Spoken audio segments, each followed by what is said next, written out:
Okay, I think I am live now. Let me get this out of the way. Yeah, so we're live here. Thank you guys. Welcome back to another live stream here. Pigskin Addicts. First, let me start off by apologizing for yesterday. Was planning to go live yesterday, had some technical difficulties, got everything sorted out. So we're back today. We're going to be covering some draft prospects. The three that I have on the thumbnail: Jordan Addison, Zay Flowers, and then the big tight end Dalton Kincaid. So I'm going to go over those three. I'm going to continue doing more live streams to cover more prospects as we get closer to the draft. But those are the three that I wanted to cover. I think those guys all of them have a pretty good chance of becoming Chargers, especially if the Chargers keep that 21st pick. I think all of those guys have a very good opportunity to be Los Angeles Chargers by the end of the month. So I'm going to start off with those three, and then as we go on, I'll cover more prospects, and then eventually I'll move to the defensive side of the ball as well too. There's a bunch of prospects who have a good chance of being Chargers there too. So I'm going to cover as many prospects as I can before the draft happens. But just want to thank you guys for being here. Chat, what's up? Everybody, what's going on? Matt, thank you for being here. Really appreciate it. Yeah, so let's get started here. Number one, we're gonna start first with Austin Ekeler. Austin Ekeler, that situation has continued to devolve, and it's been something. It's been a sight to see. I can't say that I'm surprised, but I am a little bit. I'm a little bit surprised the way that this thing has been going. I'm surprised the way that it's turning out. I'm surprised at the public stance that Austin Eckler has been taking. It seems like it's a little out of character for him. You normally don't hear him talk about things like this. He's normally a guy that's he's a team guy, right? Every time you hear him speak, it's something positive, and he has his own podcast, his own fantasy football podcast where he talks about fantasy football and stuff like that. You never really hear this side of Austin Eckler, though. I will say, though, he's not doing himself any favors at all. He's not garnering any support from the fans. He's not garnering any support from the front office. What he's doing right now is it's something that I would not recommend. If you're going to take the stances that you're going to take as far as contract goes, right? Everybody knows that, right? We understand the NFL is a business. We've seen players do it before. This is posturing that players do all the time. So I don't think I don't think it's a big deal within itself, right? The contract demands and all of that stuff. I don't think it's a big deal. I think it will get resolved one way or another. But he seems to be coming out and throwing, gasoline on the fire every couple of weeks. He's doing his podcast appearances, and I think he's boxing himself into a corner, and I think he's putting pressure on the Chargers to trade him. And I don't know if that is going to be the best solution for him, because if the Chargers won't pay him, what other team will? This is going to be a pretty decent running back draft here coming up. There's also a couple of other running backs that are still out on the market as far as free agency goes.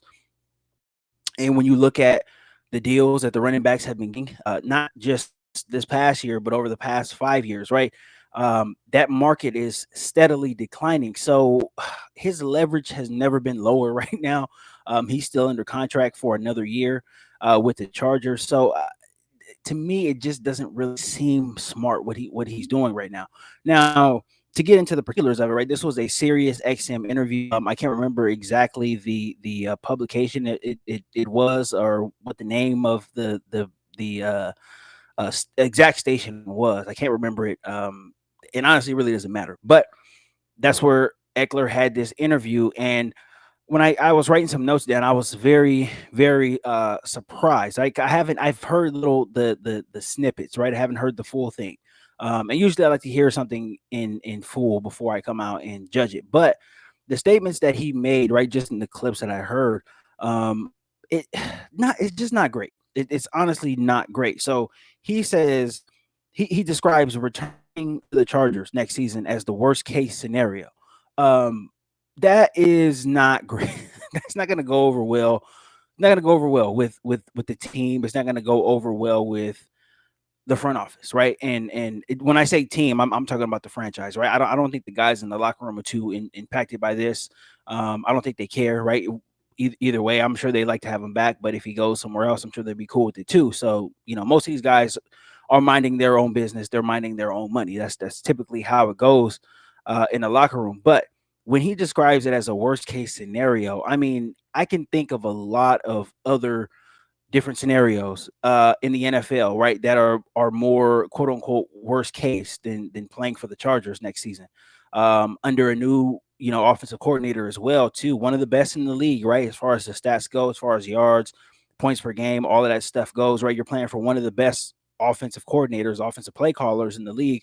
Um, there are worse situations to be in, right? And he just described this just basically off of his contract. And I think if you are one of his representatives, right? If you're a representative of Austin Ekeler, if you're his agent, if work for maybe maybe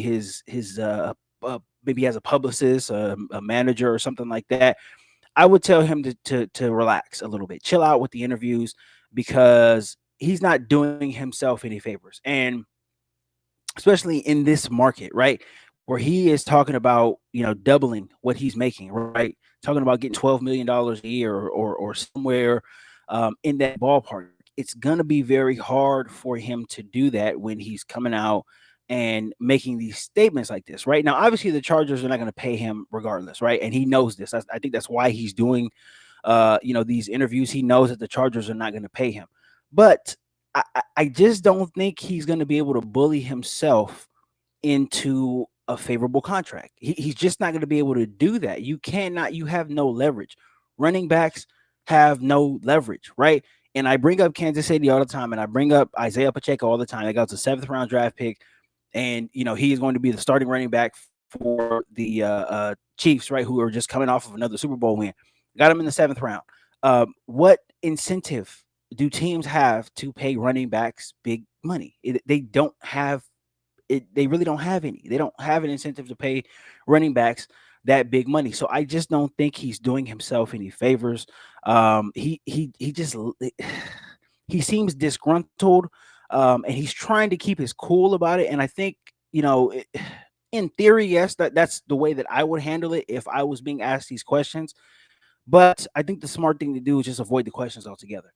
Um, just avoid it. Just avoid it altogether. We see the contract stuff happen all the time, but I think this is different because a lot of players really don't speak out on it until there is a resolution. It like coming up, right? Or a resolution has been made, right? It's been resolved. Everything is resolved. Now you can come out and talk about what you were disgruntled about and all of that stuff, right? Because it's different, right? It's different. You can go and you're kind of just, rehashing things that happen, right? But the resolution has already been put in place, right? The problem has been solved. For this, Austin Eckler is creating a bigger problem. So for me, I just think he needs to stay away with it. He just needs to stay away from it altogether. Um, Top Flight, hey, what's up, man? What's going on, brother? X not doing himself any favors with these interviews. Yeah, I'm saying the same thing, man. It's just he's not. This is not a. He's trying to be professionally disgruntled, and to me, like once you draw that line in the sand, there really is no coming back from it, right? Whether or not you're professional about it. If you describe going back to the team that pretty much overpaid you, right? Because think about when Austin Eckler signed that extension, whenever it was 3 years ago, right? The Chargers took care of him. That was a pretty good deal for a guy who was undrafted, right? That was a pretty good deal. And at that point, right, Eckler was, the spell back right behind Melvin Gordon. When all that stuff went off the rails as well, too. So he had not proven himself up until that point. And I think the Chargers took care of him. They didn't have to pay him that much money at that point, but they did. They took care of him. And now, if he comes back and if he plays out this contract, it's a $24 million contract, and he's going to get every single penny of that. So that's not a bad deal. It's not a bad deal, especially when you play the running back position. In today's NFL, if you're a running back, you know that you're not going to make as much money as you could have, right? If you were running back in 2005, 2006, or whatever. You know, you're going to leave money on the table because running back, the position has been devalued altogether. So when you're looking at a guy like Eckler, you absolutely have to be self-aware and know the position that you play does not garner that much money, right? And it sucks. Should it? Yes, it should, but it's just not the position that it used to be. Teams are not paying the premium money that they used to pay running backs. So for he's doing a little bit too much for me. I think is if he continues to do this, the Chargers are going to have to trade him. This is going to be an issue that can really, really fester until the season starts. So another thing from the interview, right? I thought that was interesting. He basically said that the Chargers are done. They're pretty much done talking with him. They're done negotiating with him. That to me sounds like they've had enough, right? They've either had enough, his demands are too much, right? Where they can't even negotiate, right? Because if you're negotiating in good faith, right, and on good terms, normally, sides can negotiate for a long time, right? And there's typically some movement, one way or another, right? Uh, I, I find it very, very interesting that the Chargers have said, we're just not going to talk about this anymore because they feel like his salary demands are too much. And honestly, it's the right move to make. It's the right move to make to me. It really is. It's the right move to make. We can't make any more. We can't make any more progress with you because you want too much money. At the end of this contract, you're going to be 28 years old, right? We know what the running back market is when guys are older. It's just not in your future, and I don't know if he has the best. I don't know if his people have his best interest in mind with this. Um, for him to be getting $6 million this year, and he is only 28, and he hasn't had more than 205 carries or something in the season, so he's pretty fresh, right? I think any team would love to have this guy back, maybe another 2 year, $12 million deal or something like that, right? I think he can do that. I think the Chargers would be okay doing that as well too, but because he's doing so much talking, I think he's a guy that they might want out of the building. So this is going to be very, very interesting going forward. This is going to be a story that continues to move and continue to have legs because this is just it's something that is very, very it's moving slowly, right? Eckler's not going nuclear, but he is making statements that the organization can't be pleased with it. Let's see. Craig says the news that the team has been offering him as an extension slash more money since last year also points to the fact that stories on these contracts come from both sides. Yeah, they do, and it's posturing, right? It's posturing. This is like the politic section of the NFL, right? Because they come out and all of these uh they give all of these news clippings to the press, right? To make a player look bad or to make a player look good, or if the player side is trying to make him look good. This is very interesting. And I think and that's why I think Eckler is making a big mistake here because people know now that the running back position has been devalued. And I'm not saying that everybody is okay with it, but the style of play that most teams play in the NFL, going down the field, throwing the ball a bunch of times, right? Especially the way that the Chargers play, throwing the ball as much as they do. And I know Eckler's a good, receiver out of the backfield and stuff, but most people are resigned to the fact that the running back market is not what it used to be, and they know this. So when you're looking at a situation, right? Even take it back a few years ago, like a Le'Veon Bell, he screwed himself out of money. And did he have a lot of public support? Yes, he did. And I remember he did. He had a lot of public support. A lot of people were going to bat for him and this and that.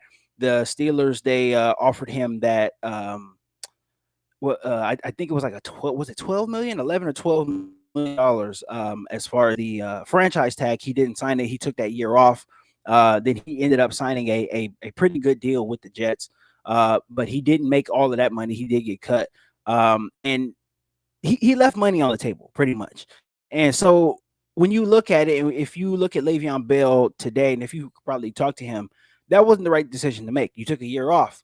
You take a year off from football, really in any position, right? You get forgot. You're forgotten about. Nobody remembers you. Nobody really cares. And especially the way that good running, there's like 4 to 5 good running backs every single year that come in the draft. At least 4 to 5 good running backs. So if 4 to 5 good running backs are coming in every single year, and you're a guy feel like you should be paid the top of the market and you take a year off, right? Somebody's going to come in and take your spot. And that's essentially what happened to Le'Veon Bell, right? Not saying, you know, per se in Pittsburgh, but the league knows that you can get a quality running back deep in the draft, sometimes even undrafted as well. So to really play this political game and this posture game to me is not smart because most NFL fans know running backs don't get paid. So when you put out all this stuff and when you're Ekeler and you come out, you do all these interviews, to me, it doesn't do him any good because yes, we can agree with him in principle, but we know the business. We know the business of the league, right? Everybody here who watches my videos, everybody here who's in the chat, right? We all know the business of the league. We all know running backs don't get paid. We see what happened, you know, to Ezekiel Elliott, right? Signed that big deal. Now he's out of a job and he hasn't signed yet. We know the business of this. So yes, we can agree with him in principle, but at the end of the day, we're not the ones paying him, right? You have to be able to come to terms with the team that you're playing for, right? Whether that be during the season, off season, whatever, right? But you have to have more realistic salary demands. And to say, oh, you know, my numbers are on par with this guy and that guy, whatever, this and that, blah blah blah. If the team feels that you can be replaced, then you can be replaced. So to me, this is Eckler is not doing himself any favors. Like what he's saying is correct in principle, but this league has kind of went past that, right? We're already past that. We see running backs hold out all the time. We see them, you know, go back and forth and have this pissing contest with their teams. We see it all the time. We see it all the time. So again, I think everybody's so used to this now that he's not doing himself any favors. You already have the public support, bro, but we're not the ones paying you. You know what I'm saying? Like you got to go out there and be reasonable. And that's what I would implore. If I was getting advice to these guys, I would say, hey, just be reasonable, right? Be reasonable. You are already a running back. You came up as a running back, right? It's too late to change your position. So just be reasonable. Be reasonable. Try to make as much money as you can, right? Be you know, be a good teammate and stuff, right? Smile a lot. Maybe you get some endorsements. You can make some other money on the side. You know, that seems maybe they can compensate for not getting paid, you know, on their NFL contracts. But the running back position is just not a great position to be at if you want to make big, huge money. It's just not. It's just not anymore. And it sucks. It sucks, especially for a guy like Eckler. I love him, but this is a business, man. This is business, and he's barking up the wrong tree. Teams hold all the cards. He's under contract for another year. They use up the remainder of his prime should they feel so inclined. Yeah, exactly. And yeah, and he signed that contract, and you know this it is what it is, right? The Chargers took care of him on the front end, and you know he's performed well, so he thinks that they should make it up on the back end. But bro, like this is just it's just a business. It really is a business, and the way that the Chargers have cycled through running backs over, you know, what pretty much since LT retired or LT got cut, actually, excuse me. It's not great for him, right? Try to maximize what you can. Try to negotiate in good faith, right? Try to get that extension because the Chargers will move on and they will draft a running back. They've shown it. Did it twice, right? Ryan Matthews, Melvin Gordon, right? They've even at points have had other guys come in and play the running back position. Remember, Mike Tolbert was the starting running back for a year, right? Jackie Battle, like these guys, the Chargers, especially Tom Telesco, he knows that the running back position is devalued. He's known this for a long time. He doesn't pay running backs. So you got to know where you are. You have to be self-aware and don't let your agent blow smoke up your ass. And I think that's what's going on here. People are blowing a little bit of smoke up his ass, and it's coming out in these interviews, and it just sucks for him. I hopefully they can come to some type of agreement. Hopefully he can be, somewhat satisfied this year. But if this continues, then I think the Chargers will cut bait with him. I think they like Bijan Robinson. He's going to be there in the draft. I don't know if he lasts till 21, but he's there. So I don't know. This seems like this can last for a long time. It seems like this could last all summer, and especially if he's threatening to hold out and things like that, it could just be bad all the way around. So hopefully this gets resolved. But like I said, I'm gonna continue to come on here, and anytime there's news on it, I'm gonna come on here and give my thoughts on the beat, because to me it just it's a weird situation. Um, Austin Eckler is barking up the wrong tree here, but they will sooner or later something's gonna happen, right? Sooner or later something will happen. So I'm just looking forward to this being over and the Chargers having some clarity on who is going to be the number one running back going into next season. So let's jump straight into this draft stuff. Now, on the thumbnail, right, you guys seen Zay Flowers, Jordan Addison, Dalton Kincaid. I'm going to get into all of these guys. I'm going to give my thoughts and opinions on all of these, because all of these guys are players who I watched during the college football season. I watch a lot of college football. Like I told you guys, I'm a huge college football fan. I am a USC fan, so I watched a lot of Jordan Addison. I watched a lot of Dalton Kincaid as well too. He's a Pac-12 player, so I watched him play against USC. I watched him play against Oregon. All of these teams, right? I watched pretty much almost every Utah game as well too. So I watching these guys play in actual games, right, outside of just watching tape, right, I think I have a pretty good beat on my information and my opinion. So let's jump right into it. So number one, I think I'm going to start with Zay Flowers. I'm going to start here with Zay Flowers. Excuse me. Zay Flowers is a guy that has been very he's been a little polarizing as far as his draft prospects are concerned with the Chargers. Now, to me, I like the guy, right? I like the guy. I like a lot of receivers in this draft, and this draft is a draft of smaller receivers, right? Outside of Quentin Johnson, there's really not that many guys who are like huge, or the Mike Williams type of frames. There's not that many guys in the draft, right? There's a lot of smaller, shiftier, speedy guys in this draft, and that's not a problem, right? That's not an issue for the Chargers. The Chargers can use one of these guys. Right?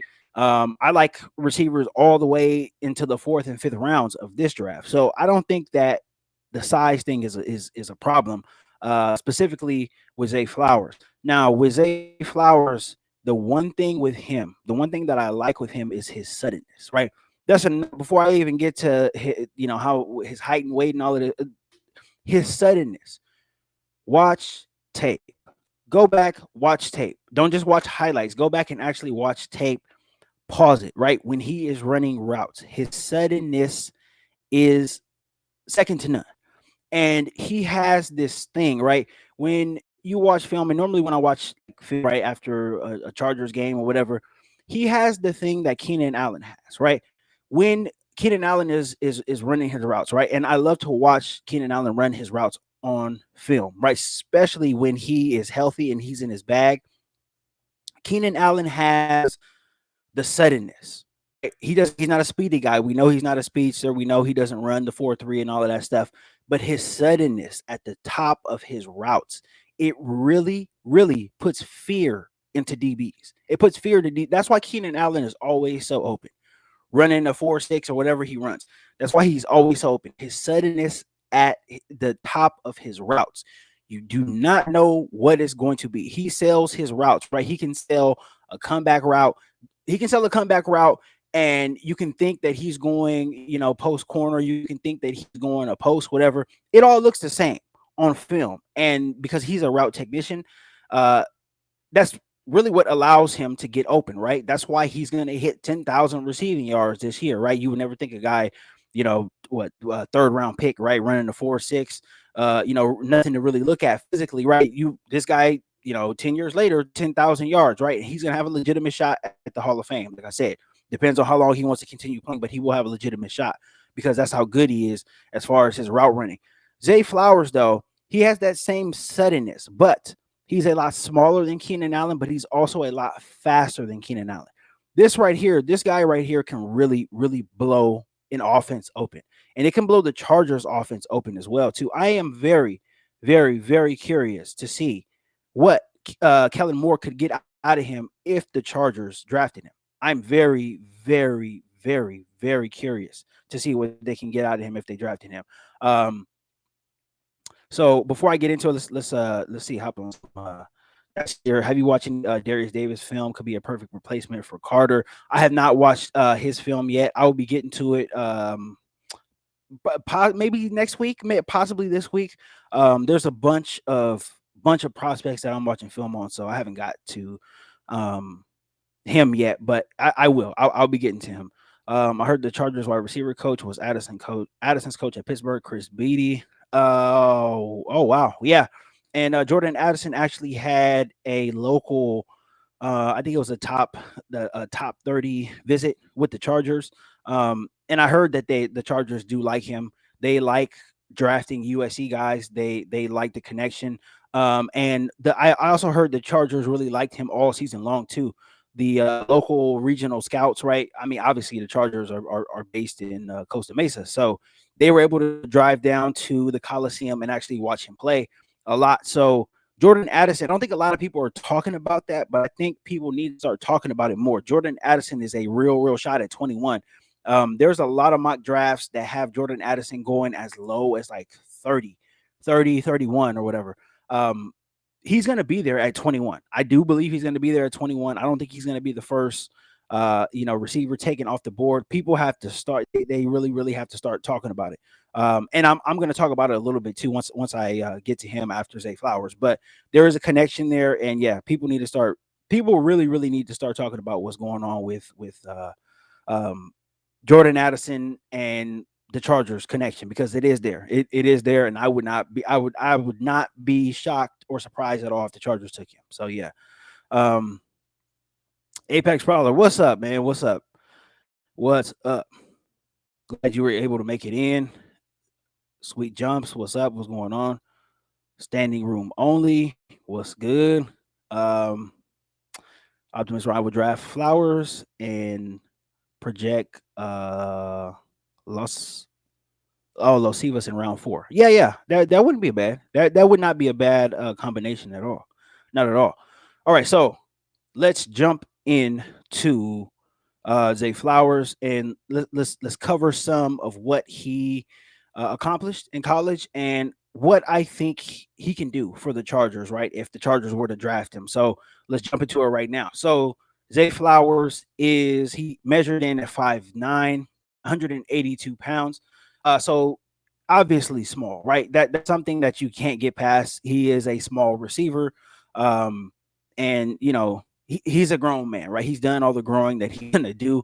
I don't think he's gonna put on a lot of muscle. That's not something that the smaller receivers do, right? I mean, he could maybe 5-6 pounds here and there, but he's gonna be a guy that's under 200 pounds. He's gonna be well under 200 pounds. So I don't think that is a bad thing, but it's also somewhat concerning, right? To draft a small guy that high, right? Especially if the Chargers were able to get him at 21. That's kind of a concern there.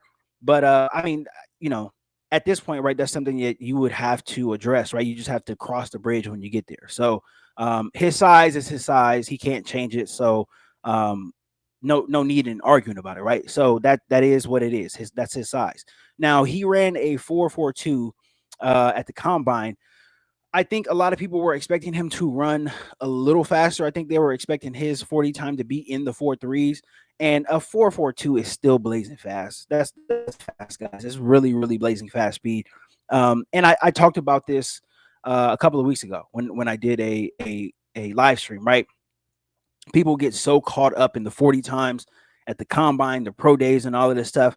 Do not get caught up. Watch film, right? Watch your film and watch what he does, right? Speed wise, is he able to get behind cornerbacks? Is he able to get behind safeties? Yes, he did it consistently, right?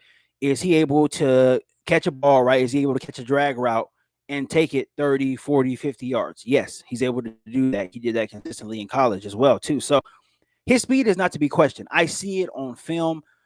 He clocked in at 4.42, but he plays more at a 4.3, right? He plays. That's what he plays. He plays at a 4.3. So don't be taken aback by that. I remember years and years ago when Deshaun Jackson was coming into the league, right? The reason why Deshaun Jackson was a second round pick is because I think he ran like a 4.45 or something like that, right? People were expecting him to run like a maybe a 4.2 or in the 4.3s. They were expecting him, but Deshaun Jackson went in the second round because people thought, oh, maybe he's not as fast as we thought he was. If you watch Deshaun Jackson in college, he looked fast as hell. When Deshaun Jackson played in the NFL, he was fast as hell. And he played for a long time, too. He played for a long time, well into his 30s. And I don't even think he's officially retired yet. So don't be taken aback by that. Zay Flowers is very, very, very fast, right? Very fast. And he's got enough speed to get behind any defense in the NFL. So let's just leave it at that there. He is a very, very fast guy.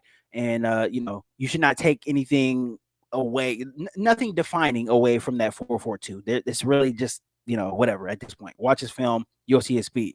Now, the thing I like about Zay Flowers is he played 4 years at Boston College. And every single season he got better. Right now, as far as his stats go, right, you can't bank too much on stats. Boston College is in the ACC. They are kind of a bottom of the barrel ACC team, if we're being honest, right? We know Clemson is pretty much always at the top, right? Clemson and everybody else. North Carolina, they show flashes every now and then, but Clemson pretty much is the class of the ACC, right? So Boston College does not get the recruits that Clemson does, right? So he doesn't have the supporting cast around him, right? All you want to see on tape is that this guy is getting better. Do his routes look better from his, junior year to his senior year, right? Is he understanding coverage more, right? Is he able to diagnose coverage, right? Is he able to sit down when he sees that zone coverage, right? Or does he keep running, right? That's what you're looking to see on tape. You're not necessarily looking for him to put up the most stats and all of that stuff because, yes, it does mean something, but it doesn't mean everything, right? You want to be able to see that a guy is getting better, that his understanding of the game is growing every single year in college. And that's something that you can definitely say with Zay Flowers. He got better every single season. So to me, that's definitely a plus. That's something that the Chargers can use, right? A guy who has shown that he's gotten better every single season. So what does that tell you? It means he can come to the NFL, right?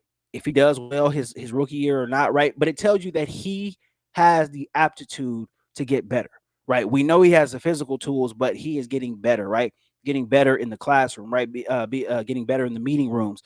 That's what you want to see. So to me, that is a huge plus for him. He's got better every single year in college, something that I wanted to see this season from him, and he produced. And he did not have the best quarterback play in the conference or in the country by any stretch, but he was still able to get open. He was still able to show all of his abilities on tape. So I really, really like what I've seen from him as far as him just getting better every single year, right? From the time that he was a freshman all the way, to his last game at Boston College. So he got better. He definitely got better.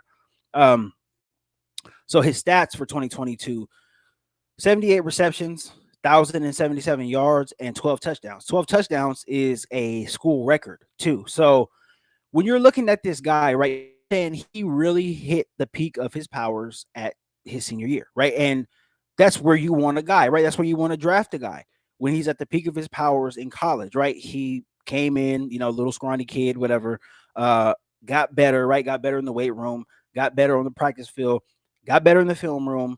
So now you're drafting a guy who really is at his peak and he understands the game, right? So when you're looking at a Charger team, right, and when you're projecting if the Chargers draft him, I think Kellen Moore can do a lot with that. I honestly do. I think he can do a lot with that. And because this is going to be the first year for everybody in this offense, right? Justin Herbert, Mike Williams, Keenan, now everybody's going to be, this is their first time in this offense, right? So this guy can come in and kind of be at everybody's speed because everybody else is learning this new offense as well, too, right? So he can be at everybody's speed, right? He won't be behind. It's not like him coming in learning the system that everybody else already knows, right? He's not going to be behind. Everybody can learn this kind of at the same pace, right? So, your rookie mini camp into training camp, OTA, stuff like that, they can all learn this offense at the same pace. So I think that is definitely a plus. And really, when you're looking at all of these receivers or tight ends, right, that's a plus. Everybody can learn at their own pace, and there's not going to be a curve, right, that they have to go by, right? Everybody can learn. Everybody can learn this new offense. That's one of the positives of having a new offensive coordinator in there. Everybody can learn. So again, talking about his suddenness is really top of the charts for me. It really shackles defenders, and you can see guys look scared when you pause the film when he's at the top of his route and he's getting ready to break. Some of these defenders look like they're stuck in concrete. They don't know what to do because they know he can run past them. But also, if they give him too much space, right? They give him too much space and he goes across their face. He can run past them as well, too, right? With the ball in his hands. So it really does. It shackles defenses. I like his suddenness. It is top of the line. And once he develops more as a route runner, he's going to be a very good player in the NFL. Now, because of his size, he is going to be a primary slot receiver in the NFL, right? And that's not a bad thing. That is not a bad thing. Um, he'll be working from the slot. Now, the one thing that I want to see from him in the NFL, and he's 5'9", 182. He actually weighs more than Jordan Addison, who is like 3 inches taller than him. But I want to see him excel against man coverage, right? Man coverage, press coverage, right? A good nickelback coming up, trying to disrupt him and trying to get him off his route. That's what I want to see from him, right? I think that's the next step that he has to take. He has all of the tools to do it.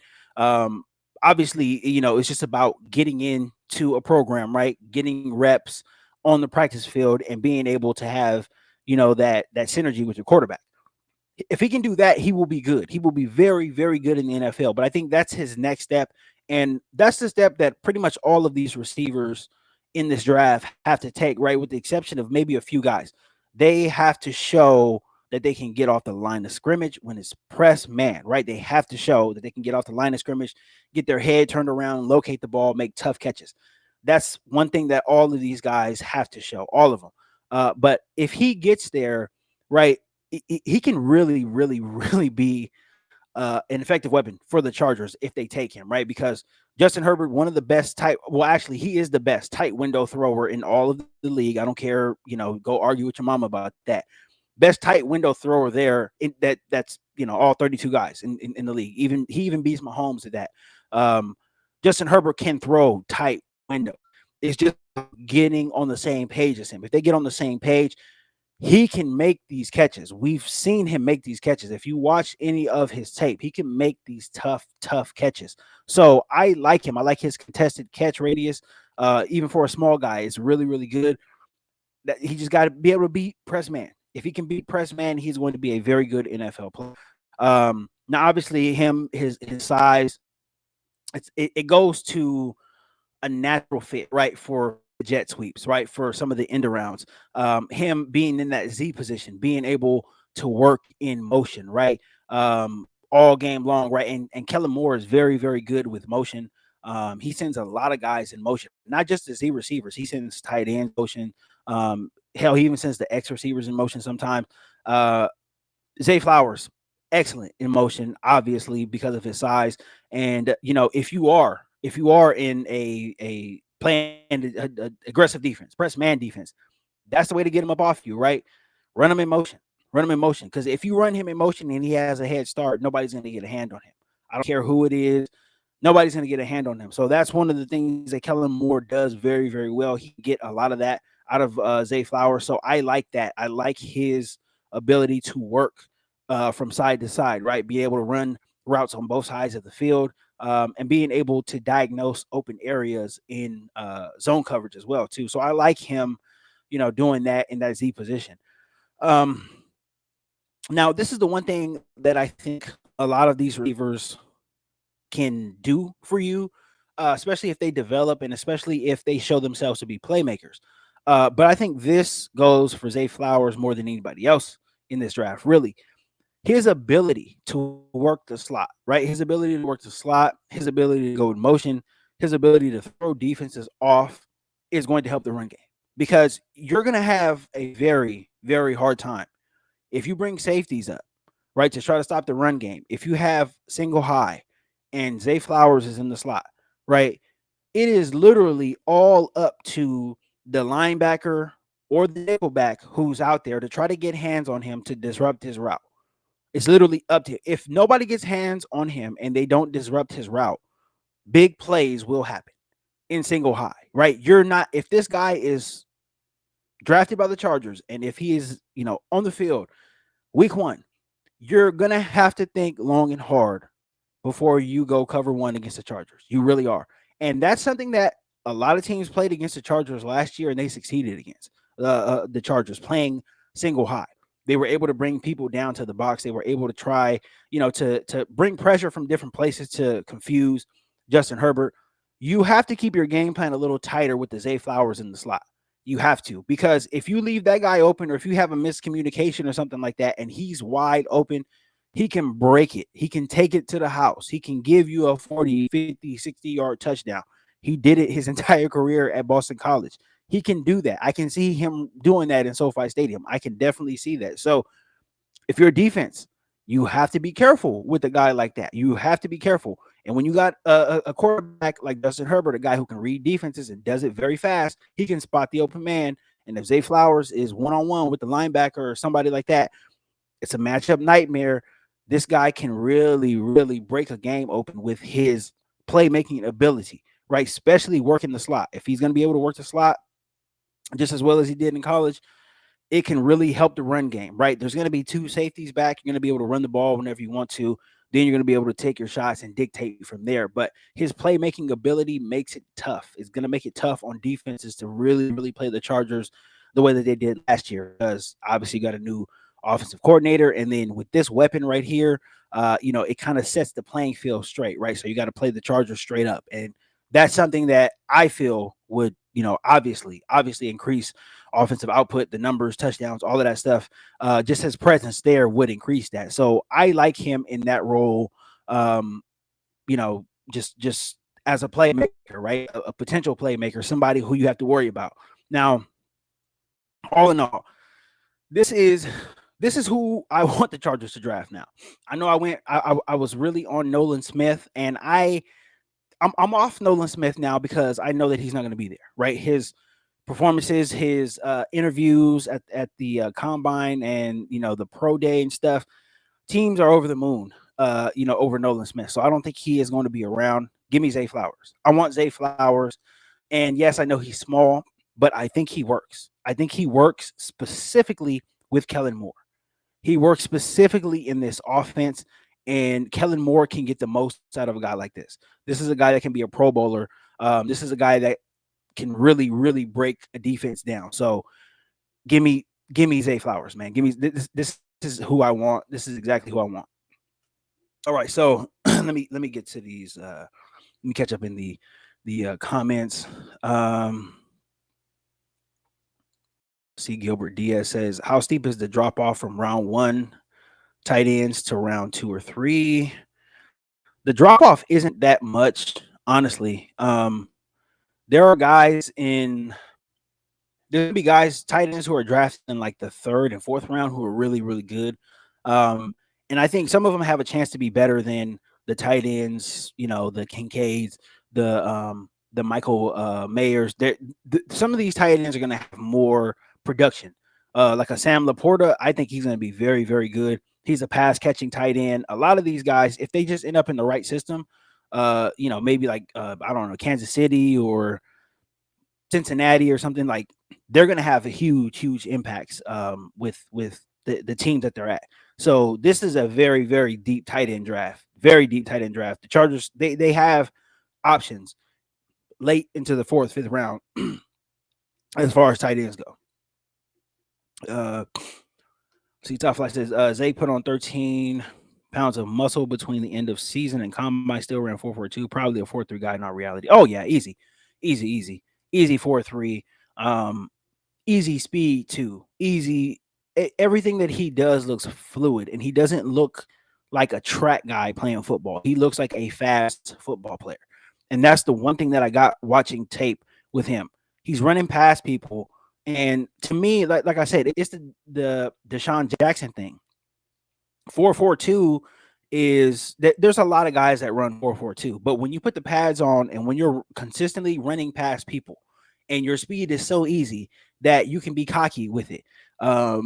Yeah, you're gonna have some big plays in the league. So I really like Zay Flowers. I like his speed, and he did put on muscle too. Yeah, so I think that is going to allow him to play right away, day one in the NFL, because he dedicated that time to his body. He'll be able to play day one, easy.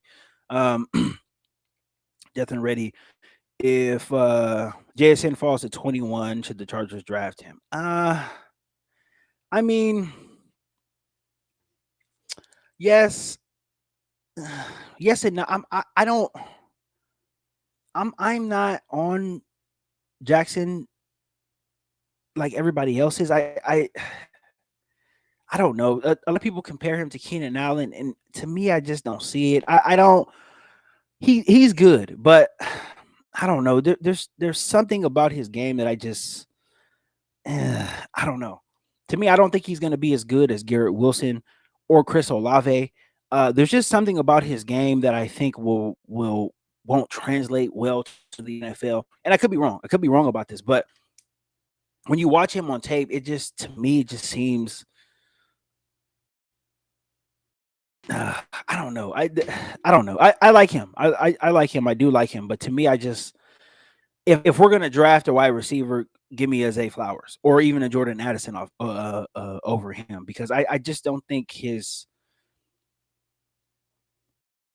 I don't know, something about him looks a little herky jerky to me. I don't know. I'm just not sure. I don't know. I'm not sure how good he can be in the NFL. Pretty much. Pretty much. I just don't really see it yet. And again, I could be wrong. Maybe I just need to see more of him, but I don't see it with him yet.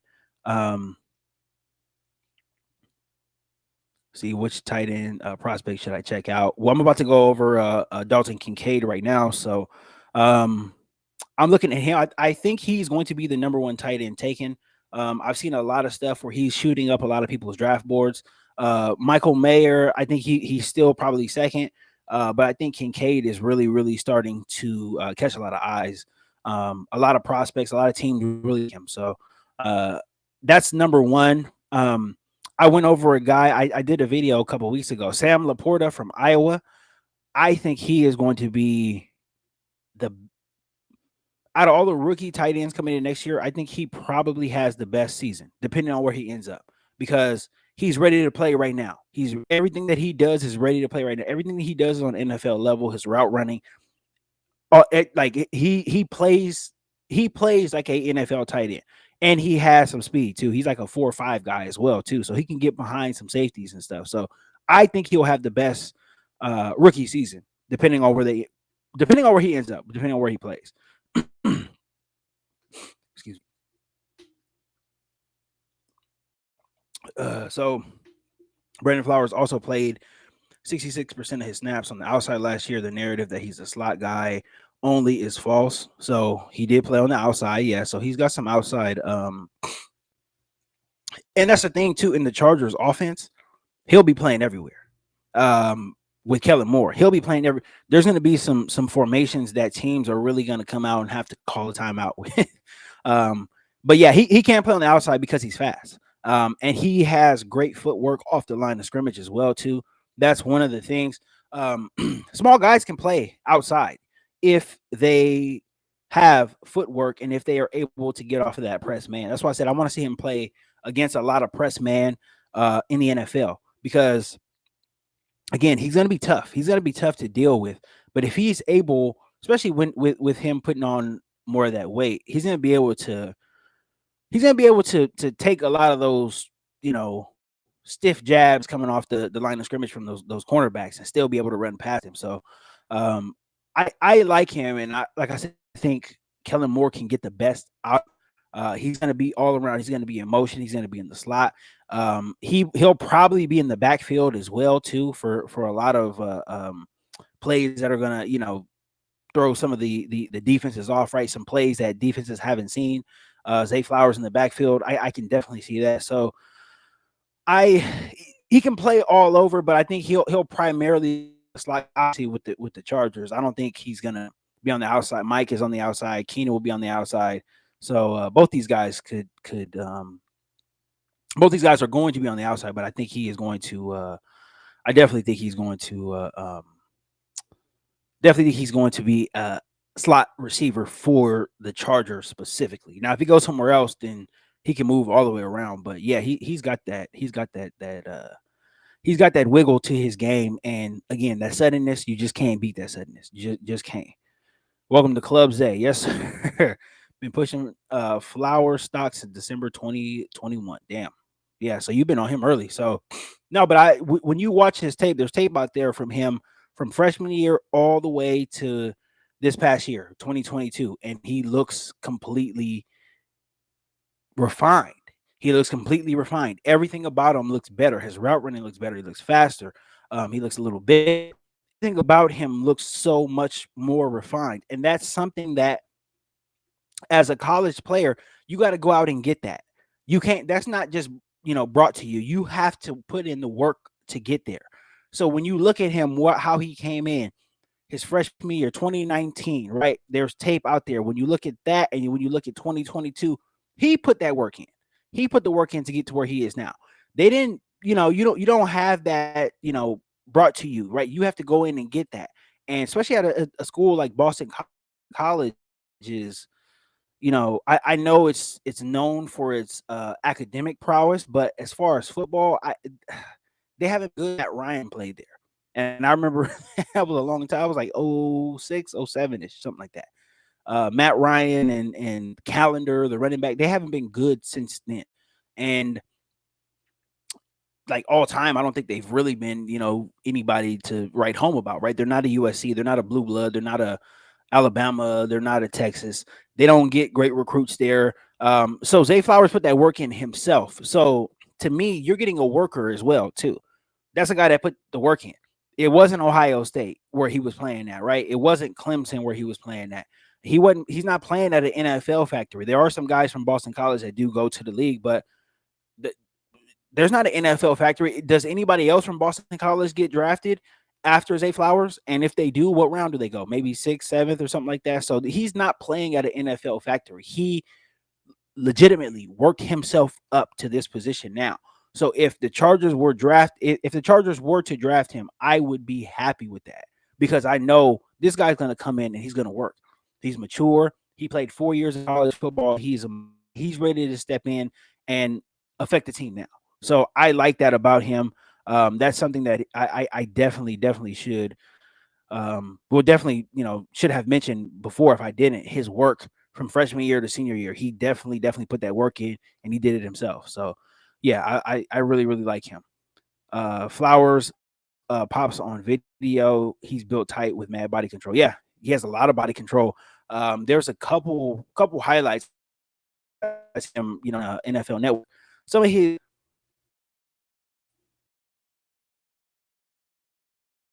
was amazing. There's one that they show. He's literally wedged between two defenders, goes up, high points the ball, comes down with it, doesn't fall. Both the other guys fall. He doesn't fall. Like he keeps his feet, and yeah, he has a lot of balance. Good balance.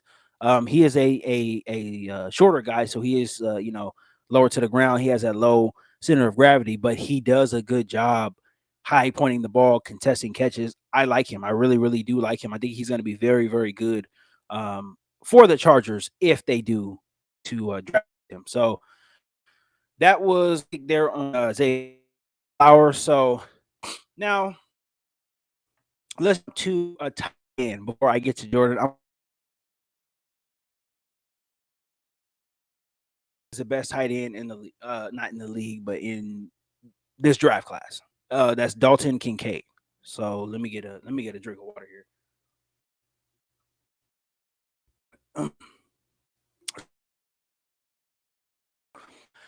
6'4", 246 pounds.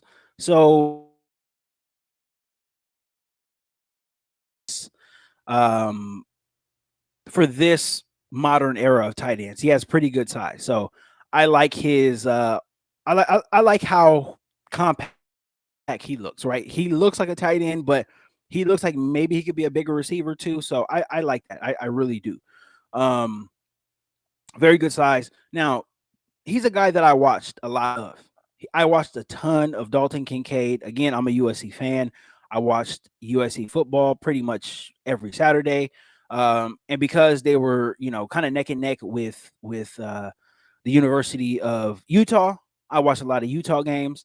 Um, I watched, I want to say, about 7 or 8 Utah games. So, um, more than I typically do. But this guy popped out to me every single time.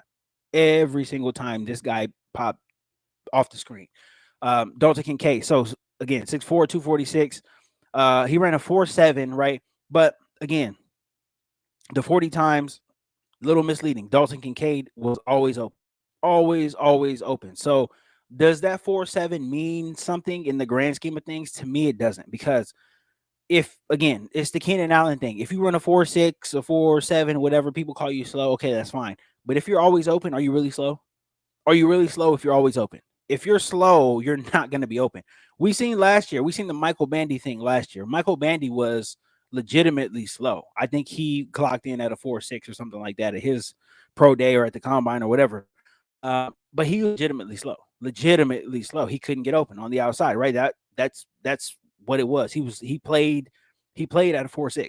So when I look at Kincaid, his 4.7 doesn't bother me at all. And again, he is my number one tight end in this draft. I know a lot of people love Michael Mayer from Notre Dame. I love him too, but to me, the big difference in these guys is that Dalton Kincaid plays with a fluidness that Michael Mayer doesn't. Um, it looks hard to Michael Mayer, right? When I'm watching him run routes, it looks like he's working really hard to run these routes, and it looks like he's using up every bit of ability, every drop of ability that he has, right? And that's not a bad thing. But when I watch Dalton Kincaid, when I watch him run routes, it's smooth, it's effortless, in and out of breaks, right? Getting his head turned around, catching the ball, um, getting yards after contact. Very, very, very impressive with him. I like him a lot. He was very, very, very impressive. Popped off the screen several times to me last year. And to me, if I had to make a comparison, I would say that he is a much, much, much more refined and a much better version of Hunter Henry. You guys remember Hunter Henry, former Chargers tight end? A lot of people had a love affair with Hunter Henry, and I didn't see it. I thought he was average at everything, and it turns out he's having an pretty average NFL career. He left the Chargers for the Patriots, and I don't think they lost much with him. So to me, he looks like a much more refined Hunter. Now there are some concerns with him, and I see, who is that uh white Mamba? Yeah, he can't block. And yeah, that is an issue with him. I'm not even gonna sugarcoat it or anything. That is an issue with him. He did not block very well for the run or the pass. So that is definitely something he will have to improve on, right? And that's something that he's not gonna really have a choice in the matter, depending on where he goes. Now, if he goes to a team, if he's able to sit behind, I don't know, Travis Kelsey or something in Kansas City, right? Now, I don't think his blocking assignments are going to be all that complex. But depending on where he goes, if he goes to a team where he has to block, it might take him a while to get on the field. Now, specifically when it comes to the Chargers, though, when it comes to the Chargers, they re-signed Donald Parham. Donald Parham was the best blocking tight end last year. Trey McKitty is supposed to be a blocking tight end. He's still on the roster. I think he gets cut in training camp, but me personally, right?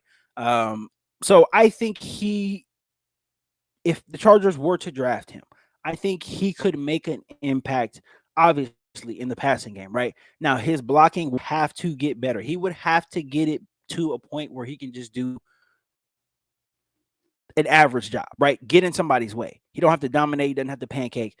Get in somebody's way. If he can get in somebody's way, then I think he can really solidify himself as a top tight end in the league. If he's playing with Justin Herbert, if he's playing with Kellen Moore, and he's able to get into this offense, right? Be able to carve out a place in this offense for him. We've seen what Kellen Moore did with Dalton Schultz.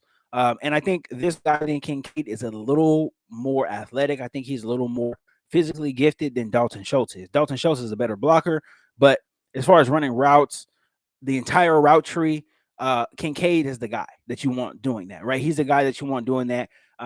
He's strong enough to catch a ball, get off a tackle and get some yards after contact as well too. He is not a super speed guy, right? And that's not typically what you need at the tight end position. You don't need a guy that's gonna run a 4.3. You don't need a Vernon Davis. What you need is a guy that is going to present a big target over the middle of the field for Justin Herbert. That's what you need. And specifically in the red zone, the Chargers did not utilize their weapons in the red zone. Obviously, you had Parham, Mike Williams, right? Joe Lombardi did not know how to do that, right? We talked about it. That horse is a different animal, though. He knows how to use weapons in the red zone. So if Dalton Kincaid was a Charger, I think the best of him would be seen in the red zone. You would get the best of him in the red zone because he is such a threat at that tight end position, especially working in the slot, right? Being able to get open from the slot. He would really be at his best in the red zone because he's a bigger guy, 6'4", almost 250, right? If you're going up against a safety, right, or a linebacker, right, maybe a linebacker doesn't turn his head or whatever, right? Maybe the safety is smaller.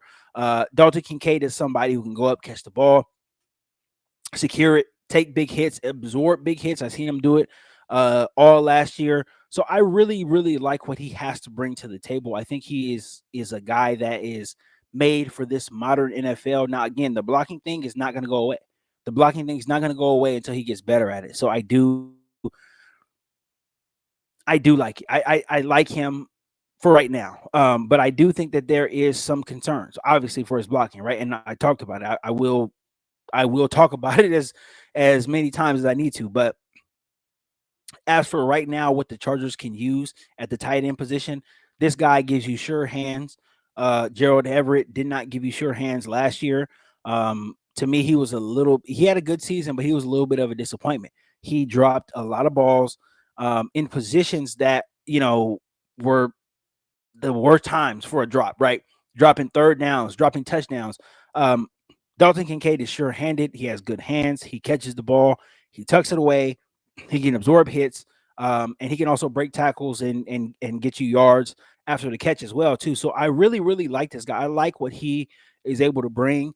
I think that he can really unlock something out of this offense, and that's what's been missing out of this Charger offense is that tight end, that sure-handed tight end. We've seen Everett make some plays here and there. We've seen Parham make some plays here and there, but a guy to line up 17 games to know that you're going to go out there and get the best out of him, right? To know that you're going to go out there and to know your tight end is going to be open, 7 to 10 times a game, right? That'll really help Herbert out. It'll really help the offense out. It'll help the run game out as well, too, being able to convert, intermediate, throws down the middle of the field, right? So I think Kincaid really does bring something that the Chargers can use. Again, blocking, always going to mention that. Always going to mention that.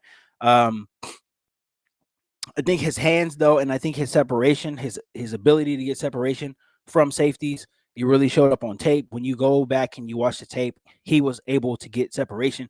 This guy, I hated him throughout the season. I'm not going to lie. I'm a USC fan. This guy torched USC twice. And the second time he did it, he had a fractured back, I believe. So this guy can get open. He can get open when he is called upon, especially crucial, third downs. He can present a good target for Herbert. And, I think he's a guy that's reliable, right? He can play through some injuries. He's tough. I like that. Again, the blocking thing will have to be addressed, obviously. if he wants to get on the field at all. And that's pretty much standard for all 32 teams. You're going to have to be able to block at at least a satisfactory level to get on the field. But I don't think that's a problem. I think he just needs to get reps with it, right? And that's something that'll come with training camp, being able to put the pads and helmets on, and go out there and block Joey Bosa, Khalil Mack, those guys, right? Get your form down, right? Get able to get in their way, be able to work on your leverage, right, at the line of scrimmage as well, too, your pad level, all of that stuff. That's going to come with NFL coaching. Now, he played for a program at Utah. Utah is a damn good program, but they don't have, the legacy that a lot of other teams have. They don't really have NFL coaching there. So I think that's something that can get better with NFL coaching. So I'm not really down on him there. He's not the perfect prospect by any means, but I think he does some things that nobody in the Chargers tight end room can do now, right? The route running ability, the hands, right? Being able to do all of this stuff, being able to be fluid, and being able to be a mismatch as well, too, for, especially some games, right? There's to be some weaknesses in the middle of the linebackers and all that stuff. Being able to have a guy like that who can go out, work the mismatches, right? Give you easy yards, right? Easy completions, easy first downs and stuff like that. That is valuable. It's very, very valuable throughout the season.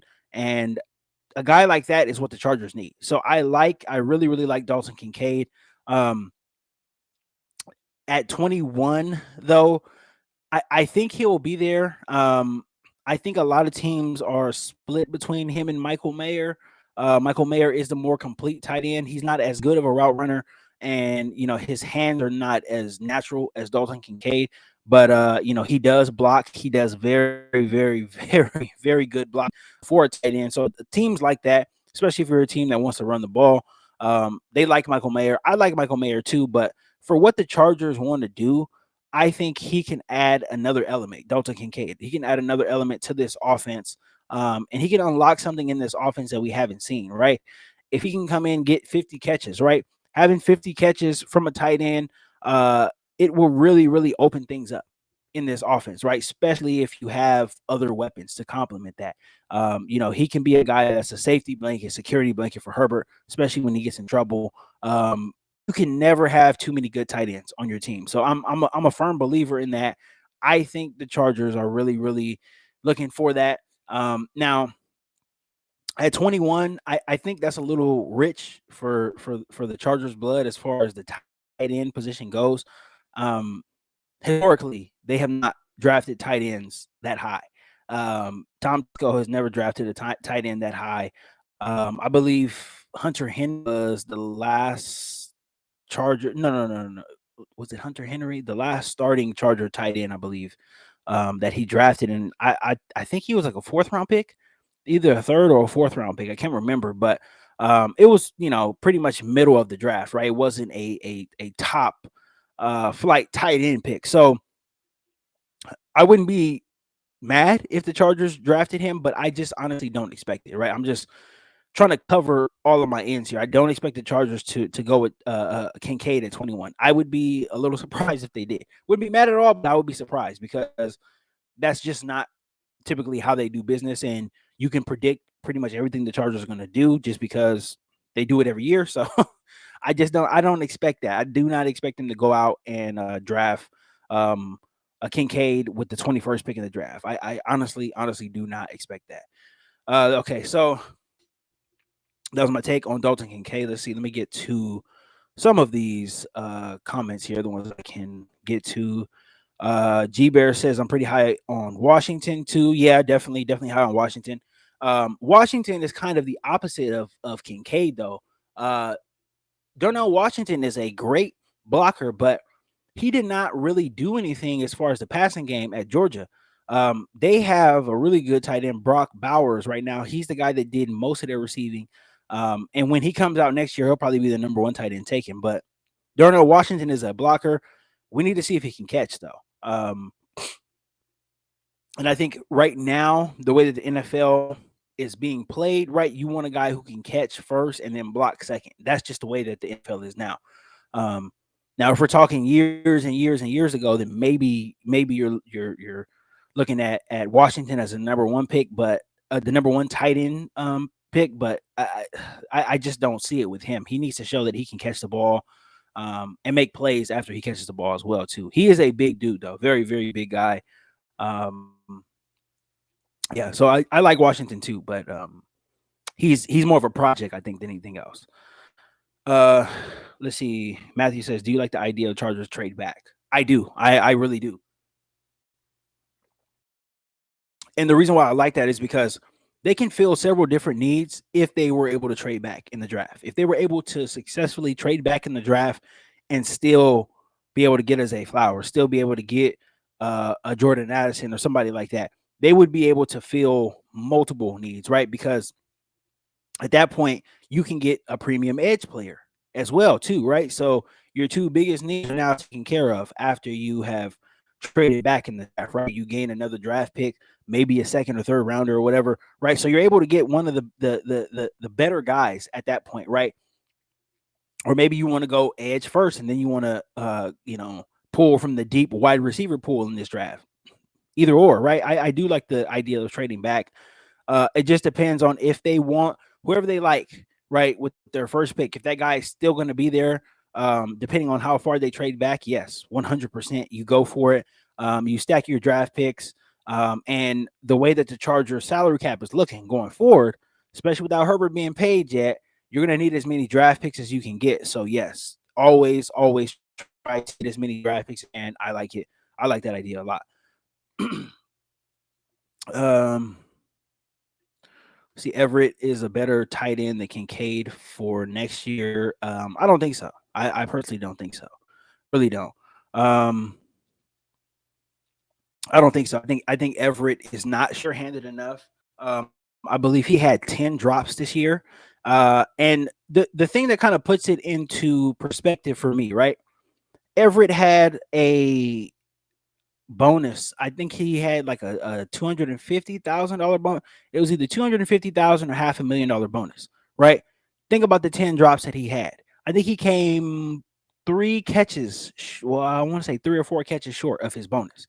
If he doesn't drop those 10 passes, he would be $500,000 richer right now, right? So I'm looking at that and saying, like, damn, right? Come on, man. Come on. So he dropped a lot of passes. This Charger tight end position, it's been kind of fool's gold the past couple of years. I thought he was going to have a super big year last year. He didn't have it. He dropped a lot of balls.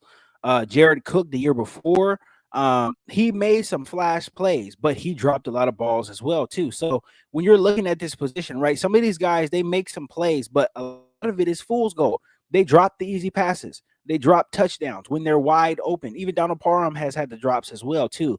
This position needs to be more consistent. You need to have a sure-handed guy at this position.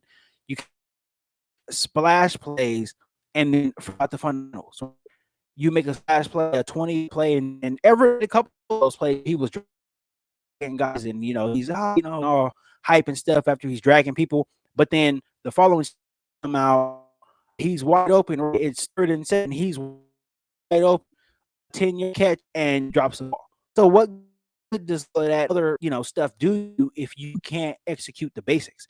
This is where the Chargers are at. You need somebody to come out, execute the basics, catch the ball when you're open. And the Chargers had a very, very tough time from the tight end position last year. So I do like Everett. I like Everett, but his consistency, it just hasn't been there. It hasn't been there. This is his third team. I thought he had a promising future with the Rams, but he goes from the Rams to Seattle, now with the Chargers. And there's a reason why he keeps switching teams, right? He's not consistent enough with his hands.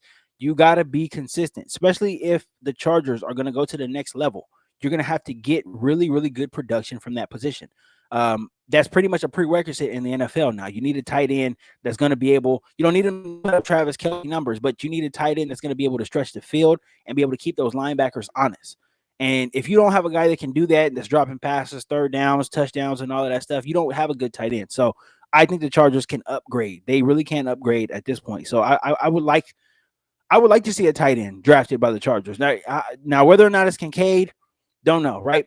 like I said, a tight end at 21 may be too rich for the Chargers' blood right now, but I would like to see a tight end, a new pass catching tight end for the Chargers. I think it could really unlock the Kellen Moore offense. I would love to see it.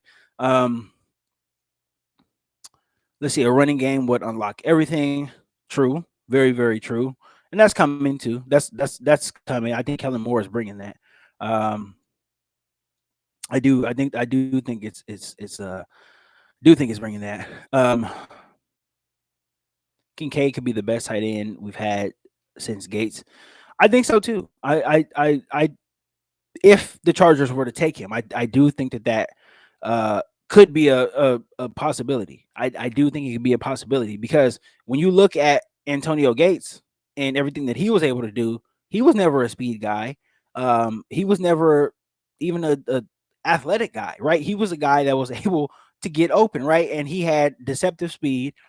People looked at him, and they didn't think that he was all that athletic, right? So they would take him lightly, and he used to burn people all the time. So Dalton Kincaid is completely, he's way more athletic, way more of an athlete, way more of a route runner than Antonio Gates was. Right now, obviously Antonio Gates, one of the greatest tight ends of all time, but Dalton Kincaid, he has tools in his toolbox, right? Now his blocking obviously could be better, but he's got tools in his toolbox to be really good. So I like that he has that, right? He's somewhat raw right now, but again, you get him in a program, get him in an NFL program, let him go his rookie year, right? And then come back into that same program, maybe put on some more weight, some more muscle, right? And be able to get better, right? Be able to get better. It's not just about next year, right? It's about having a guy who's going to consistently be there for Justin Herbert, specifically on third downs. That's what you need year in and year out. Not just about next year. You're drafting for the future now. So I like Kincaid as a future tight end, right? He's got tools in the toolbox. He needs to improve in areas, obviously, but he's got the tools. He's got the tools. And that's one thing that nobody can really deny. He has the tools there. Justin deserves a playmaking tight end. Yep, 100% agree. White Mamba 10 picks and now you keep it more real than anyone in charge of the podcast. Hand down. Thank you. Appreciate that. Appreciate it.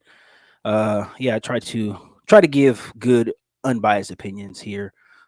He deserves a running game so he doesn't have to throw 50 balls a game, have another shoulder surgery. Agree. We have no disagreements there. 100%.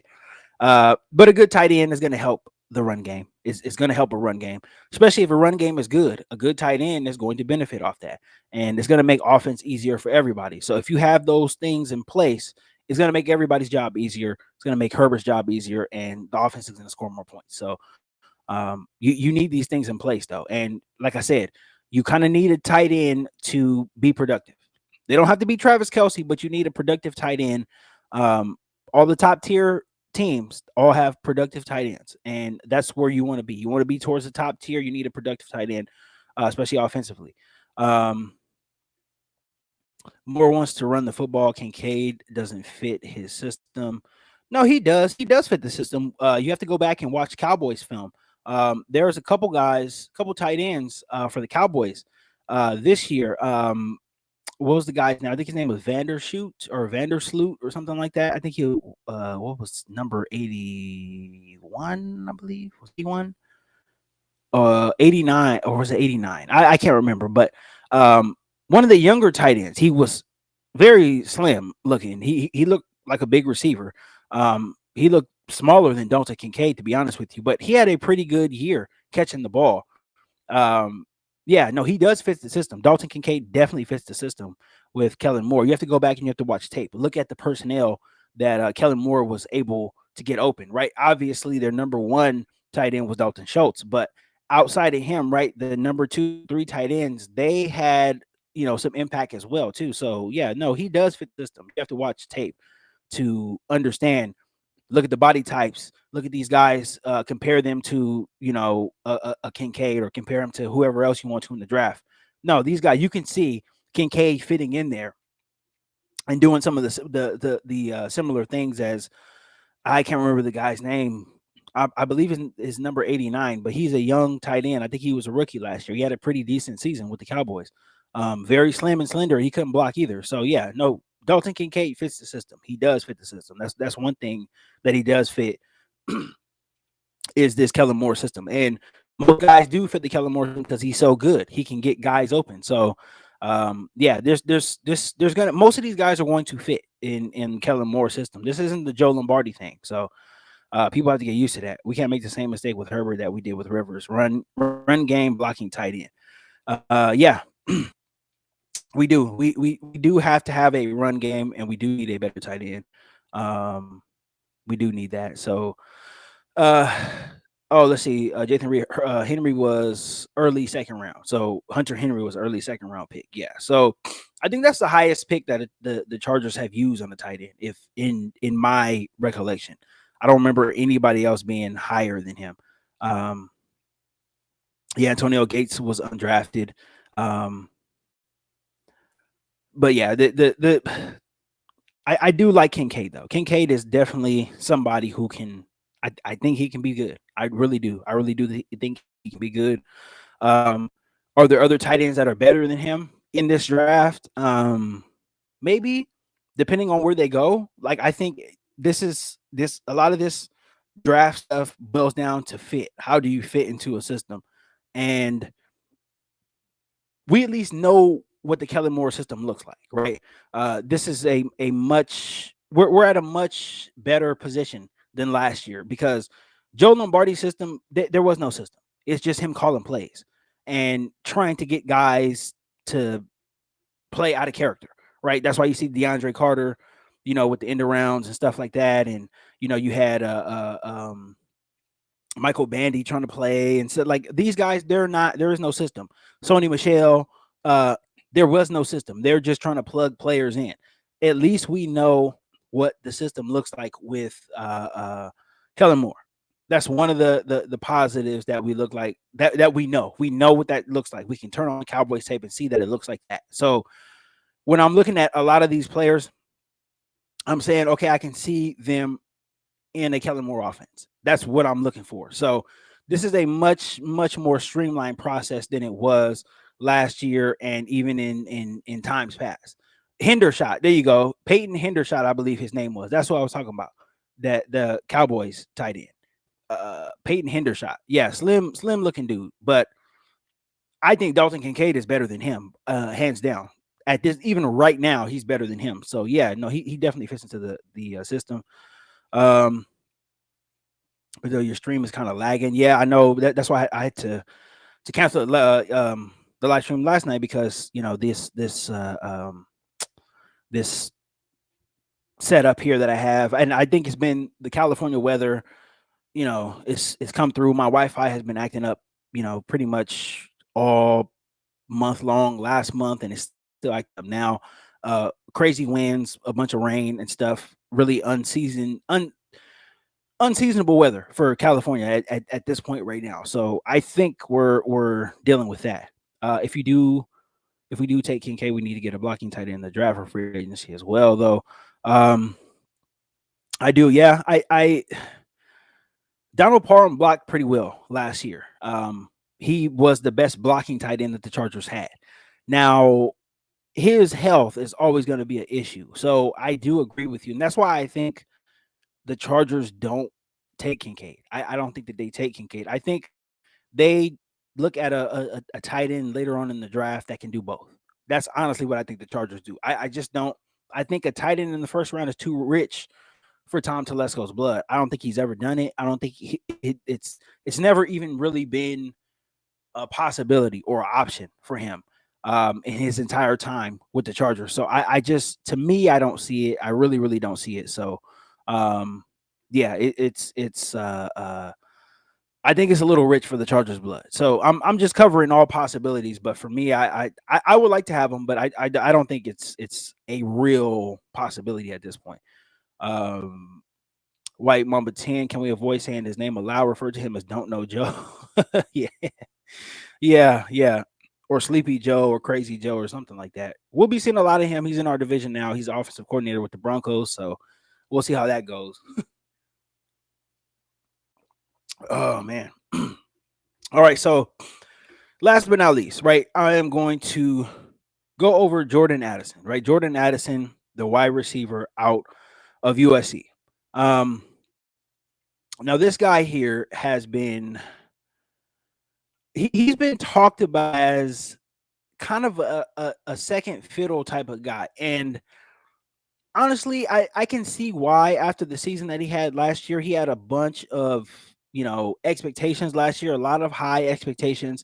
Um, but honestly, I think he has the potential to be a number one receiver in the NFL. I honestly do. Now, is he the perfect receiver? No, not by any stretch.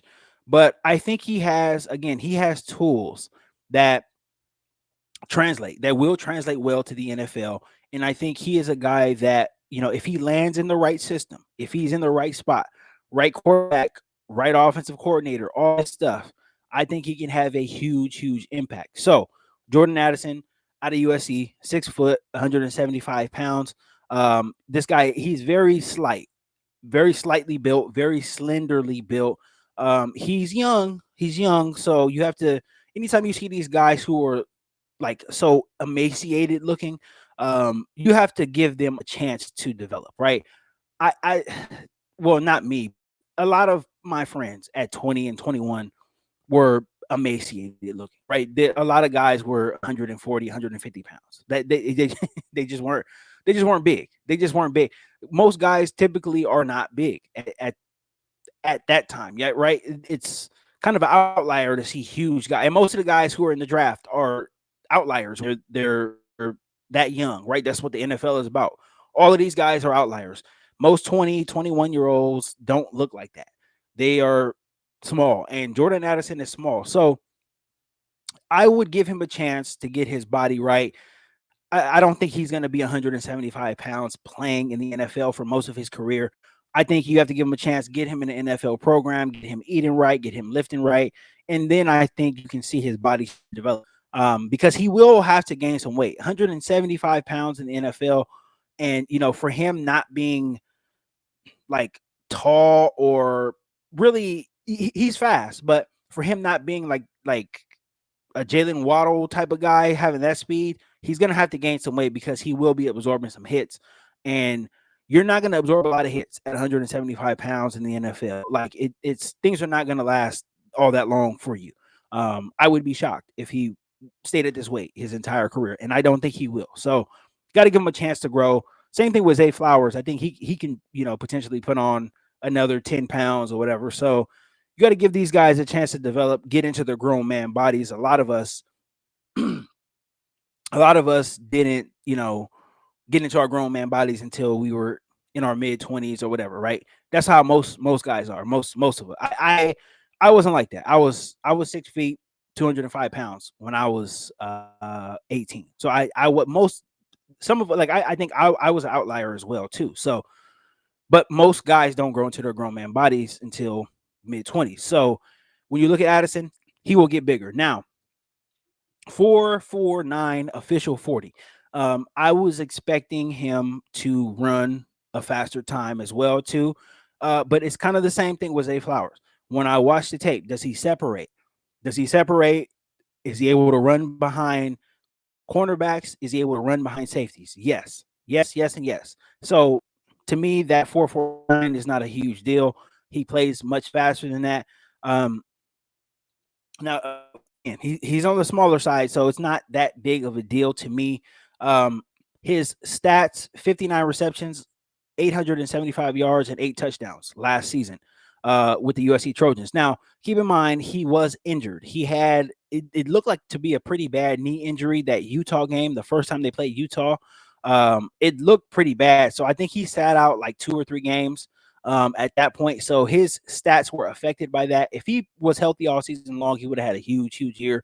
I think we would be talking about him as a number one receiver coming out. But because he had that injury, he has to deal with this now. So he has to prove to teams that he's going to be healthy. And then, he has to prove pretty much his worth all over again because he didn't have as big of a season as he had in 2021 when he was still at Pitt. So I like him. I like Jordan Addison a lot. I really do. I watch him a lot. So, if excuse me, if we're being honest here, he is to me probably the second, or third best wide receiver in this group here in this class of 2023. He is a elite route runner. That's the number one thing. When you turn on his highlights, this dude is elite route running. His ability to start on a dime, very, very, very impressive. His body control is very, very good. He reminds me, if I had to compare him to anybody, he reminds me of Marvin Harrison. Now, Marvin Harrison Jr., Marvin Harrison Sr. with the Colts. That's kind of what he reminds me of. He kind of has the same build as well too, but his breaks, his movements, everything about him reminds me of Marvin Harrison a lot, a lot, a lot. Um, so he's a guy. He played on the outside at USC. He played a little bit on the inside, but he was a guy that was really, really good as far as the screen game went. The bubbles, the smoke screens, he was very, very good at those. I think four of his touchdowns were off of bubble or smoke screens. So he was very good at doing that specific thing. Now, that's something that the Chargers have not been able to do really all that well in a couple of seasons. The screen game. So if you bring this guy in and run him some screens, that's already going to be an improvement, right? Because he's very good at it. He has pretty good vision as well too for a wide receiver when he has the ball in his hands. Definitely a plus. So I think this guy can bring something that the Chargers don't have.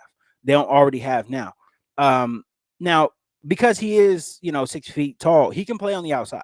He can play on the outside, and I think his suddenness allows him to have success getting off the line of scrimmage. He went one-on-one with a pretty good corner from Utah, Clark Phillips. Clark Phillips I think he's in a lot of people's top 5 corners going this year. And I think he won the award for the best cornerback in the league. I can't remember what award it is. Is it the Thorpe Award? I think he was a Thorpe Award winner this past season. Correct me if I'm wrong, but I do believe he is a Thorpe Award winner. But he went up against Clark Phillips twice. Now, Clark Phillips was a very, very aggressive corner. Watching the tape, watching the first game at Utah when USC played Utah, it seems like he took Clark Phillips. He seemed like he took his physicality and his willingness to be physical with him, and it seems like he kind of used that against him, right? At least in the first half, because he was able to run past him several times, right? And set up his routes. Like I talked about with Zay Flowers at the top of his routes, that suddenness, right? He was able to do that several times, and then he kind of had him off balance there for that first half when USC was rolling. They had their offense rolling, and that was long before the injury happened. I think in the third quarter, but he was able to use his aggressiveness, an aggressive corner. He was able to use that aggressiveness against him. That is going to translate to Sundays because there's a bunch of guys in the league who want to play you aggressively. If you are a smart receiver, right? If you're not just going to go out there and get into a pissing contest and just talk a bunch of shit with a cornerback, if you're smart and you're able to use a cornerback's aggressiveness against them, you're going to win a lot of one-on-one matchups. You're going to catch a lot of balls, and you're going to be open a lot of the time, right? That's what I seen out of Jordan Addison. He had a very, very good knack for doing that, using the cornerback's aggressiveness against him, right? He doesn't match that aggressiveness with his aggressiveness. He uses that against him to set him up, right? To really get him on his toes. Once you run past him one time, right, you're able to set stuff up from there, right? You're able to set up your post route. You're able to set up your post corner route. You're able to do all of those different things when you play against aggressive corners. So even though he is skinny, he was able to hold up against aggressive corners playing him in tight man coverage. So I like that. Again, that translates to Sundays. I really, really like that. I really like that about Jordan Addison. Now, he plays a lot faster than his 40 time. He plays a lot faster than his 40 time. And you can even go back to the 2021 highlights when he was at Pitt. A bunch of big plays. So many big plays that he had at Pitt because this guy has that suddenness, right? He can really ratchet it up. He can ratchet his speed up. He doesn't play 100 miles an hour. That's a good thing at wide receiver because you're going to have to sit down against zone coverage, right? It's not an option in the NFL. Most teams play zone coverage. You're going to have to hit the hole, you're gonna have to get down, you're gonna be able to find that open window, sit down in zone coverage. That's something that he does very, very well. But when it's time to ratchet up his speed, when it's time to run past somebody, he can go past somebody. And he also has pretty good contested catch skills. That's something that a lot of these smaller guys have. And it's kind of funny because most of these small guys, Jalen Hyatt, uh, Addison, Flowers, all these guys have pretty damn decent catch skills, right? Contested catch skills. The biggest receiver in the draft and one who is known as the number one receiver as of right now, Quentin Johnson, doesn't really have great contested catch skills, right? It's funny. He's bigger, but he doesn't have great contested catch skills. And it's kind of flip flop. The small guys do, but the bigger guy doesn't. It's kind of weird, but hey, it is what it is, right? So I like his catch skills. I like him running the entire route tree again from screens all the way to rail routes, right? He can do all of it, everything in between, post corner, right? He gives the quarterback a very good radius to throw to, right? He's always open. He catches the ball with his hands. Now, every now and then he can get the drops. It's kind of the lazy drops. That's something he'll have to improve upon, right? They're concentration drops, I believe, if there's a name for it, right? He needs to really, really focus in and hone in on that. But I think he is a very good player. I really, really do think he's a good player. Um, Again, I'm going to bring up the connection between USC and the Chargers, right? And I talked about this a couple weeks ago with the Lightning Round podcast when I had them on, right? There is a connection there. The Chargers, they love USC guys. They love UCLA guys as well, too. They like to be connected with the Southern California programs. So they have a good rapport there at USC. From what I hear, they were at a lot of the games. They were on campus watching practice. So they know who Jordan Addison is. They have his file. Uh, they know who he is, not just as a player, but as a person. And everything that I heard about the Chargers' interest in Jordan Addison, they like him. They like his demeanor. And I was reading something that said that he is the type of personality that to Let's Go the Chargers want to bring on because he's kind of a quiet guy. He's you know kind of off to himself a little bit, right? He's not the biggest self promoter. He's a guy who likes to play football, pretty quiet and goes home, right? Doesn't really get into trouble and all that stuff. He has the makeup, he has the personality that the Chargers like. They like these type of guys who don't stir shit up, pretty much. So he fits the personality. They like his game. They've been on campus. They've seen him a bunch. The area scouts, the local scouts know him. They have talked about him several times from what I've heard in the front office, right? He's on the draft board. So, again, I would not be surprised if the Chargers are pegged right there on Jordan Addison. He brings a lot of things to the Chargers that they don't have right now. He does. He really does. He's a speed threat, but he's also a guy that can run all of these routes. And honestly, if we're looking at, people are pegging Josh Palmer as the third wide receiver already. And yes, in name he is. But I think Jordan Addison is better than Josh Palmer. Just right now, if the Chargers were to draft Jordan Addison, he would be the third receiver, not Josh Palmer. And that's just my opinion. It's just my opinion because he does things that Josh Palmer can't do. He's faster than him. He's better at the line of scrimmage. The only thing left to do with him, excuse me, I'm getting ahead of myself. The only thing left for him to do would be to gain chemistry with Justin Herbert, right? And obviously in this new offense, there's going to be more opportunities for a guy like Jordan Addison to make big plays than it is for a guy like Josh Palmer. So when you're looking at this, I think Jordan Addison gives the Chargers a lot. I honestly do. I honestly do. And I would not be mad at all about this pick if it was made. And I think this is, to me, the most realistic pick. I just gave you the biggest reason why. The Chargers are always around the USC program. They love USC kids. They love UCLA kids as well, too. They're around their programs. They talk to coaches. They talk to people in, even the school offices as well, to the administrators and stuff like that. They ask around, they do their homework, and they like Jordan Addison. So I would not be shocked if the Chargers were to draft Jordan Addison. Now, The thing about Jordan Addison and the Chargers, right? Jordan Addison is a top 30. He's projected to be a top 30 pick. Where the Chargers sit right now is 21. So if the Chargers want Jordan Addison, I think they can trade back. I don't know how many spots, maybe 5 to 6 more spots, and still be able to draft him. Honestly, and I think if you're looking at a pick that the Chargers like, right? If they're still able to get who they want and trade back and pick up another draft piece down the line, right? I think that that's something that they do. I think that's something that should be talked about at this point right now. It's not really being talked about. I see a lot of conversation going on just about prospects. Think about what it means to trade back potentially, and this as well too, potentially have an Austin Ekeler trade out there somewhere, right? Get Austin Ekeler off the books, still get the guy that you want, and get draft compensation later. This is something that I know that they're talking about because when you look at the salary cap in 2024, they owe a lot of money to four guys, right? All those four guys are probably not going to be on the roster. Some of those guys are going to have to be let go. The money is just too ridiculous. The Chargers know they need more draft picks.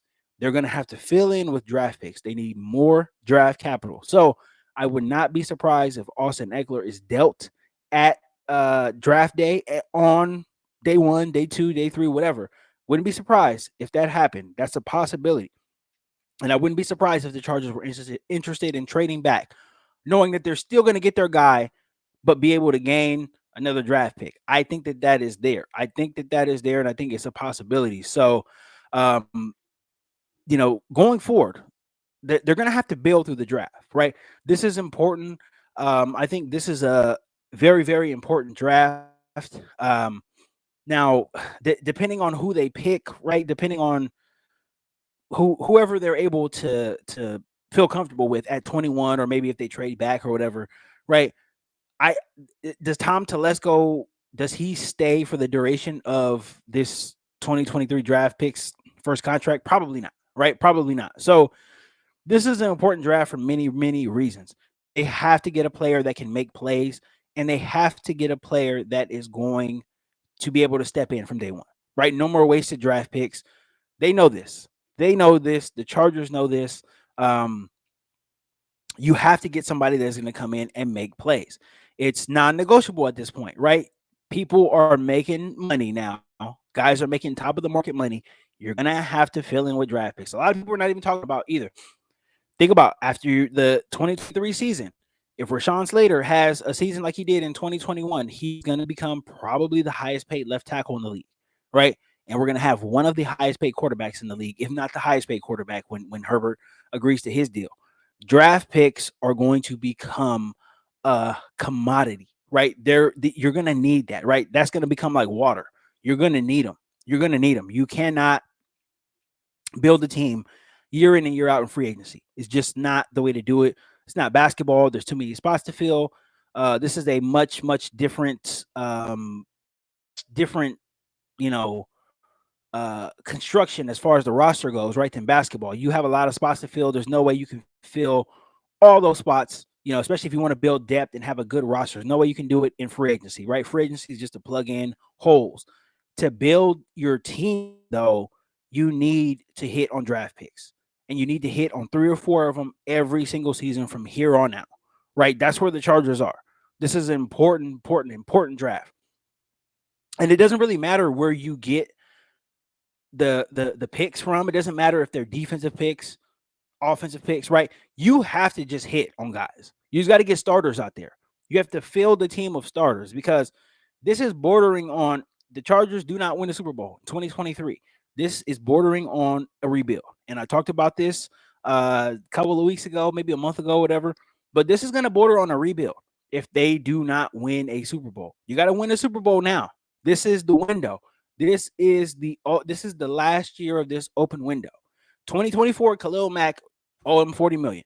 2024, Joey Bosa owe him 30. Well, was it 35 million? Right.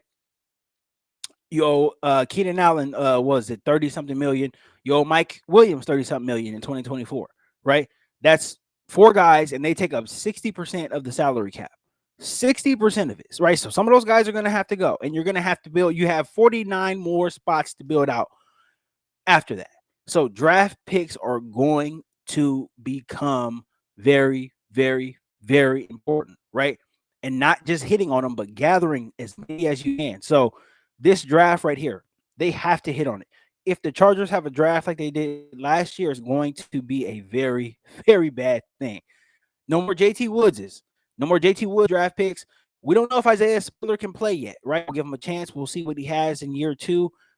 If he can't play, then another wasted draft pick. But we're going to have to see this team, we're going to have to see this front office start to put together the team of the future. And it starts now. It's going to start in 2023. So I just 3 prospects that I really, really like, 3 offensive prospects that I really, really like. We'll see. We'll see what happens. We'll see what happens. But I'm gonna go ahead and end the stream here. I'm gonna be back probably again tomorrow night with probably 3 more picks that I can go over. Much faster, much easier to do it here in a live stream than make separate videos about all of them. So I just wanted to come on here, get that out the way, talk about the Austin Ekeler situation as well too. If there's any more news, any updates, I'm gonna be getting to that as well. So I'm gonna go ahead and probably end it here, guys. This audio version only will be available on Spotify tomorrow. I'm gonna put it on there tomorrow, and I'll upload it here to YouTube tomorrow as well too. Audio only version. So Spotify and Apple Podcasts as well too. So it'll be available for you guys to listen to if you want to go back to listen to something. Maybe when you're at work or whatever, just be audio only. You won't see my face. You don't need to see my face. My ugly ass face. You don't need that. So thank you guys so much for joining me here. I will be try to be back again tomorrow. I'll know at about noontime. I'll post something in the community tab that you guys know that I will go live or not. So but that's been all for here for now. So thank you guys so much for joining me. Really, really appreciate it. And yeah, till next time. So thank you guys, and enjoy the rest of your night.